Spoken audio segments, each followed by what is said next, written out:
Hello, मैं Sanjay Kumar Mishra accountancy fever channel में फिर आपके सामने। और आज हमारा चैप्टर है स्टाफिंग, बिजनेस स्टडी क्लास 12 का चैप्टर स्टाफिंग पे आज हम बात करेंगे। और मुझे पूरा उम्मीद है और आप लोग से रिक्वेस्ट भी होगा कि आप पूरे वीडियोज को कंप्लीट देखा करो। आप ईयरफोन का यूज करो, बुक अपने सामने रखो और बुक में जो कंटेंट्स दिए हुए हैं उसके हिसाब से जब आप ये सारे वीडियोज को देखते जाओगे, डेफिनेटली मुझे लगता है कि आपको आपके बोर्ड के एग्जाम में हेल्पफुल वीडियोज ये होंगे। और मैं रिक्वेस्ट करूंगा कि प्लीज़ आप मेरी वीडियोज को सब्सक्राइब करिए, लाइक करिए और शेयर करिए। चलिए आते हैं टॉपिक पे। आज हमारा टॉपिक है स्टाफिंग। ठीक है, हमने देखा है मैनेजमेंट में जो 5 एलिमेंट्स हैं, जो 5 स्टेप्स हैं। पहला स्टेप क्या था? प्लानिंग था। हम लोगों ने उसके सारे वीडियोज देख लिए। प्लानिंग के बाद अगला टॉपिक था ऑर्गेनाइजिंग। ऑर्गेनाइजिंग हमने देखा। ऑर्गेनाइजिंग के बाद अभी हमारा टॉपिक हो रहा है स्टाफिंग। तो स्टाफिंग क्या होता है फ्रेंड्स? किसी भी ऑर्गेनाइजेशन का जो ऑब्जेक्टिव्स होता है, किसी भी ऑर्गेनाइजेशन के जो ऑब्जेक्टिव्स होते हैं, उन ऑब्जेक्टिव्स को अचीव करने के लिए उस ऑर्गेनाइजेशन में बेस्ट से बेस्ट एम्प्लॉइज का होना बहुत जरूरी है। अगर सही पर्सन को सही वर्क हम देते हैं, सही पर्सन को सही वर्क हम देते हैं, तो डेफिनेटली वह अपने स्किल के थ्रू हमारे ऑर्गेनाइजेशन के गोल को बहुत बेहतर तरीके से अचीव कर पाएगा और अचीव करने में हेल्पफुल भी होगा। तो मैं समझता हूँ किसी भी ऑर्गेनाइजेशन के सक्सेस में, उसके ऑब्जेक्टिव्स को अचीव करने में स्टाफिंग का एक बहुत बड़ा रोल है। स्टाफिंग में नॉर्मली अगर हम ऐसे बात कर लें तो स्टाफिंग का मतलब होता है किसी भी ऑर्गेनाइजेशन में उन इंडिविजुअल्स का, पर्सन्स का, ह्यूमंस का किस प्रकार से सिलेक्शन किया जाए, किस प्रकार से सही जॉब पे सही पर्सन को सिलेक्ट किया जाए और उसके लिए क्या प्रोसीजर होनी चाहिए, किस प्रकार से ये स्टेप्स लेने हैं कि हम सही राइट पर्सन को राइट प्लेस पे अपॉइंट कर पाएं, जिससे कि हम अपने ऑर्गेनाइजेशन के ऑब्जेक्टिव्स को अचीव कर पाएं। तो यहाँ हम बात करते हैं स्टाफिंग की डिफिनीशन की या मीनिंग की। What is staffing? स्टाफिंग का मीनिंग क्या है? यहाँ पे the staffing function of management. Staffing function of management, management का ये बहुत इंपॉर्टेंट फंक्शन है। क्या है? Pertains to recruitment, selection, training, development, appraisal and remuneration of personnels.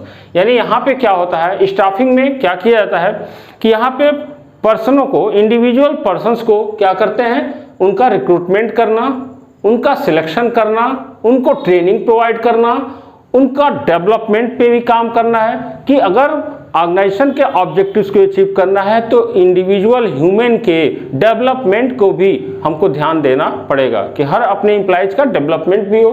Appraisal से सेंस यहाँ पे ये हो गया कि उस पर्सन का मूल्यांकन, टाइम टू टाइम वैल्यूएशन होना चाहिए उसके वर्क का, उसके परफॉर्मेंस का। एंड रिम्यूनरेशन ऑफ पर्सनल, मतलब कि उसको क्या सैलरी या वेजेज देना चाहिए जो आइडियल हो, जो उसके जॉब के अकॉर्डिंग स्टैंडर्ड मेंटेन करता हो। तो जब हम किसी ऑर्गेनाइजेशन में स्टाफ का सिलेक्शन करते हैं तो स्टाफ के सिलेक्शन में इन सारे फैक्टर्स को, इन सारे बातों को ध्यान देना बहुत जरूरी है। The staffing function of management pertains to recruitment, यानी स्टाफिंग में क्या क्या स्टेप होते हैं? रिक्रूटमेंट होगा, सिलेक्शन होगा, कैसे सिलेक्शन करना है, उनको अपने एम्प्लॉइज को कैसे ट्रेनिंग प्रोवाइड करें, उनके डेवलपमेंट के लिए क्या हमने फीचर्स तैयार किए हैं, उनका अप्रेजल टाइम टू टाइम उनका वैल्यूएशन करना और उनकी सैलरी वगैरह सारी चीजें जो होंगी वो डिसाइडेड होना चाहिए। तो इन सब चीजों पे काम होता है। और यहाँ पे जब स्टाफिंग करते हैं तो स्टाफिंग को एक तरह से ये माना गया है कि यह अपने आप में एक बहुत ही टिपिकल वर्क है। टिपिकल वर्क क्यों है? क्योंकि सही व्यक्ति को सेलेक्ट करना अपने आप में एक बहुत बड़ा चैलेंज होता है। और इसलिए यहाँ मैं कहूँगा कि स्टाफिंग करने के लिए एक बहुत ही इंपॉर्टेंट डिपार्टमेंट ही बना दिया जाता है बड़े बड़े ऑर्गेनाइजेशंस में।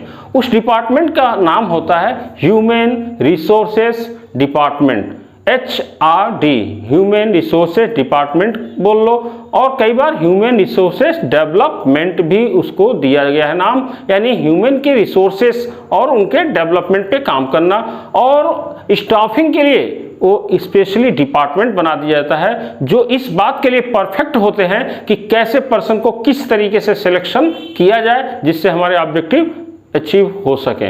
तो यहाँ पे स्टाफिंग एक बहुत ही इंपॉर्टेंट रोल प्ले करता है किसी भी ऑर्गेनाइजेशन में। ओके, तो इसके फीचर्स क्या हैं, यानी स्टाफिंग के क्या सिम्टम्स हैं, क्या चीज़ें वो दिखाई देनी चाहिए, स्टाफिंग में क्या फीचर्स हैं। तो दिया हुआ है फीचर्स कुछ important function of management. Feature में पहली बात कि स्टाफिंग एक बहुत बड़ा मैनेजमेंट का इंपॉर्टेंट फंक्शन होता है।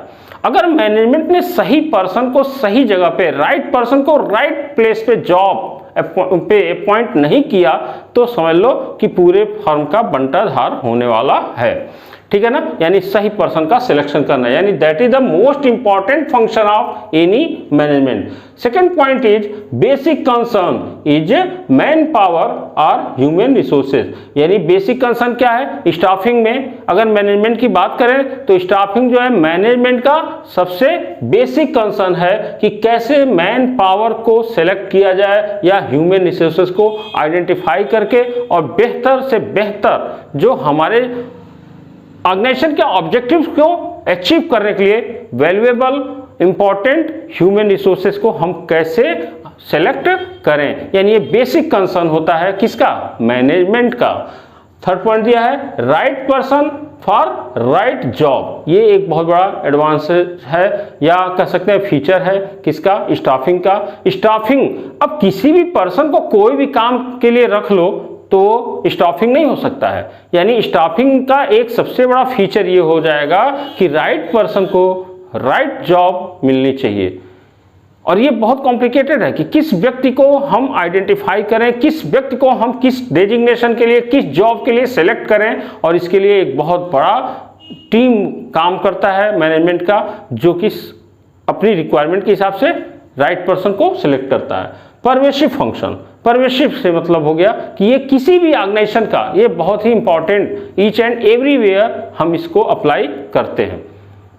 स्टाफिंग को हम किसी भी ऑर्गेनाइजेशन में निश्चित रूप से यह अवेलेबल होता है, ईच एंड एवरीवेयर अवेलेबल होता है, each and every place available होता है, यानी कि कहीं पे भी इसका बहुत अच्छा खासा इसके रिक्वायरमेंट होती हैं। तो ये हमारे क्या हो गए, स्टाफिंग के फीचर्स हो गए।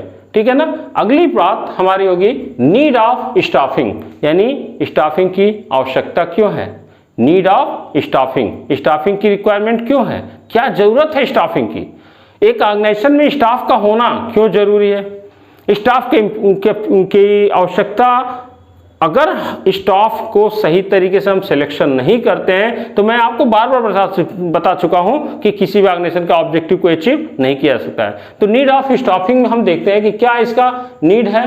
तो पहला दे रहा है एडवांसमेंट ऑफ टेक्नोलॉजी।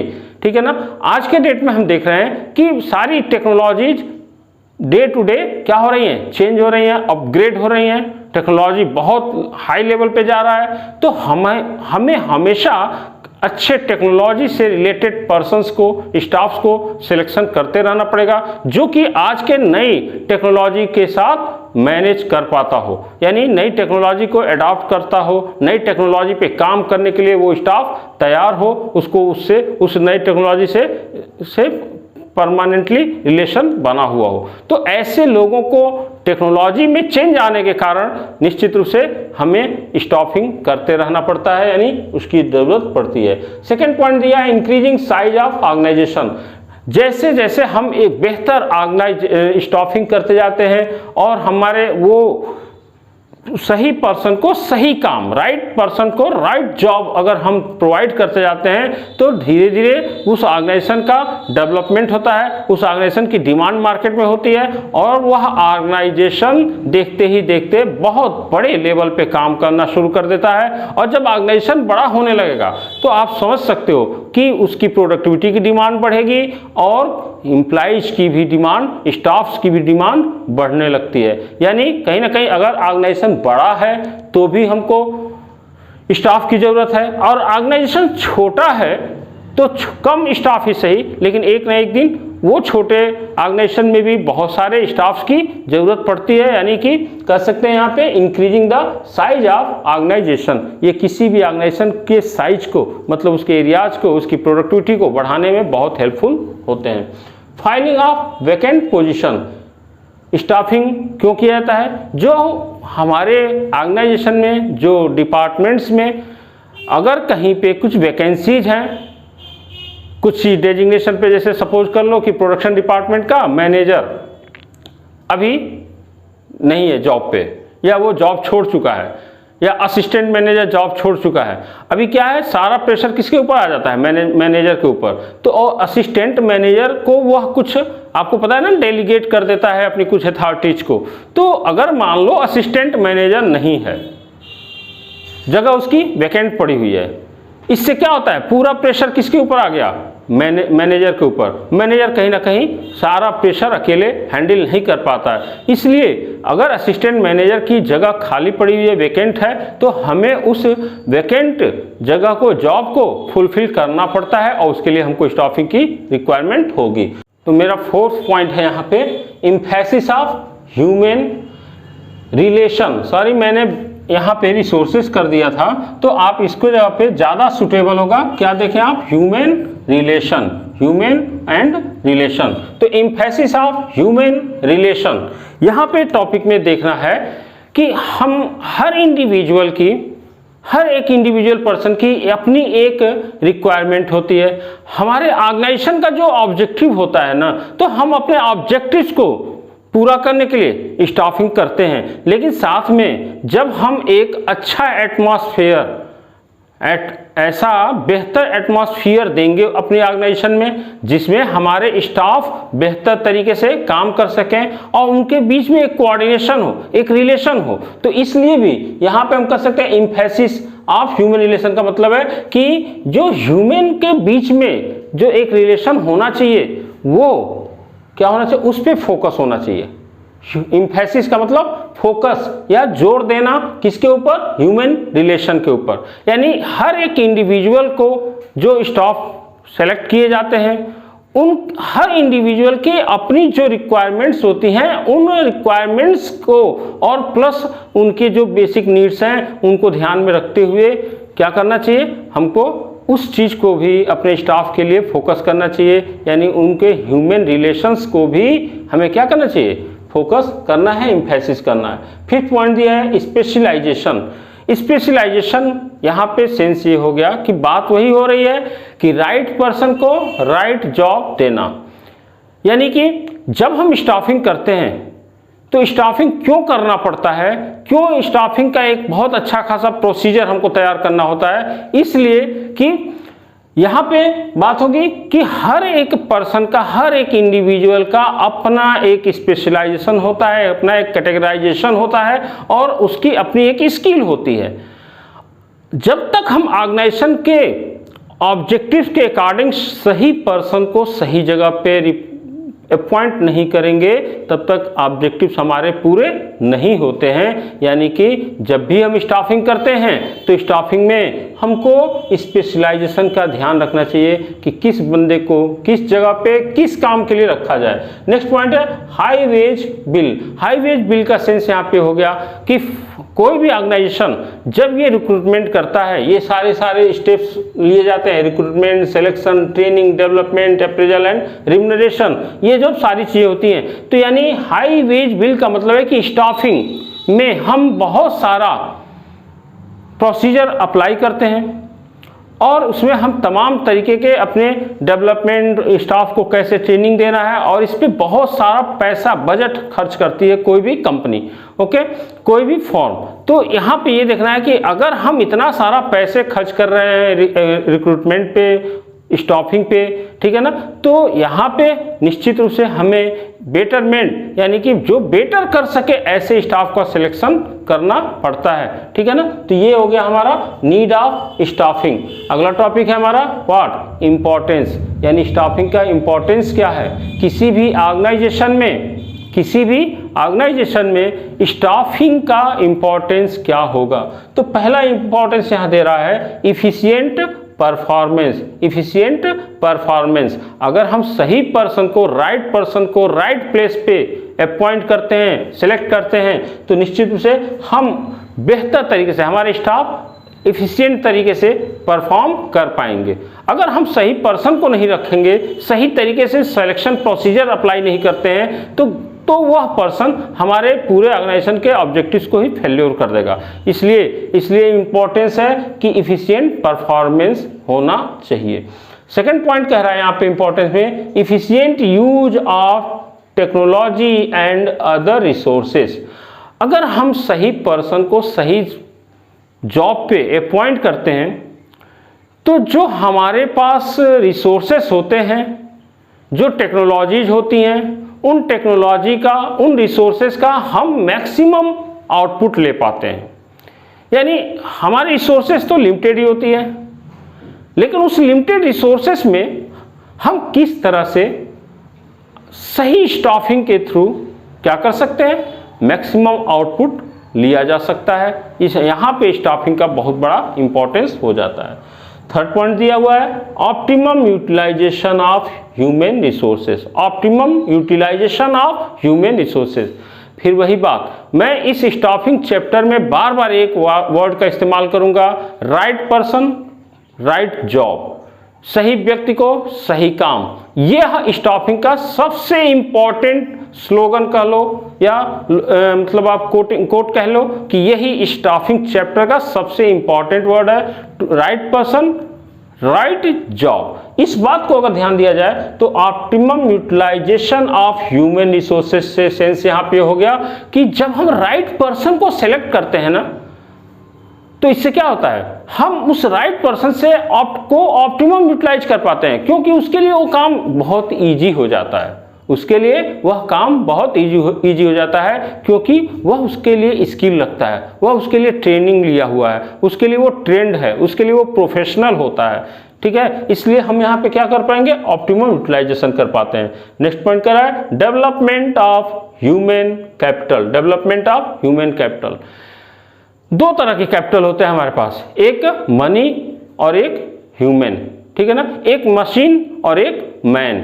यानी यहाँ पे बात करें तो हम अपनी मशीनरी, अपनी टेक्नोलॉजीज को तो यूज कर ही रहे हैं आज के डेट में, लेकिन किसी भी मशीन को कितना भी मैकेनिज्म लेके आ जाओ, उसके पीछे कोई ना कोई एक राइट पर्सन जो होगा वही डायरेक्शन करते हैं, उसी के थ्रू वो सारी मैकेनिज्म, वो सारी टेक्नोलॉजीज काम करती हैं। तो मैं यहाँ ये कहूँगा आपसे कि डेवलपमेंट ऑफ ह्यूमन कैपिटल का सेंस ये हो गया कि जो हमारे ह्यूमंस हैं, जो हमारे स्टाफ्स हैं, उन सारे स्टाफ्स को अगर हम ट्रेनिंग देते रहते हैं, टाइम टू टाइम टेक्नोलॉजी से अवेयर कराते हैं, और साथ में हम एडवांस में नए स्टाफ का सिलेक्शन, आने वाले नई टेक्नोलॉजी के पॉइंट ऑफ व्यू से हम स्टाफिंग का काम करते रहते हैं और उनको नई नई टेक्नोलॉजी के लिए ट्रेंड करते रहते हैं।